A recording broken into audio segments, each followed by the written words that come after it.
Welcome to Luca is a Billionaire, where the only thing I invest in is your answers. In this video, I will explain how to make popsicles in Toca Boca. First, gather your ingredients and tools from the kitchen area. Next, select a base liquid and any additional flavors you wish to include. Then, combine everything and pour it into a mold. Finally, freeze your creation until it's solid and ready to enjoy. It's a simple and fun way to create a cool treat for your characters. To begin, head to the Toca Boca kitchen. Open the refrigerator to find a variety of fruits, juices, and other liquids that can form the base of your popsicle. Look for the blender or mixer on the counter. This is essential for combining your ingredients smoothly. Don't forget to pick out a popsicle mold, and you might even grab some ice for an extra chilly treat.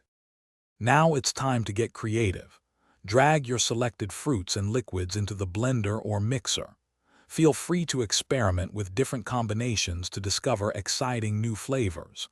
If you want a sweeter popsicle, you can add a touch of honey or sugar. Once your mixture is perfectly blended, carefully pour it into your chosen popsicle mold, filling each section evenly. With your molds filled, place them into the freezer compartment. You'll need to wait for several in-game hours for the popsicles to fully solidify. Once they are completely frozen, gently remove them from their molds. Now your delicious, homemade Toca Boca popsicles are ready. You can share them with your characters for a refreshing and fun snack. Thanks for watching and please subscribe. It's the best investment you'll ever make.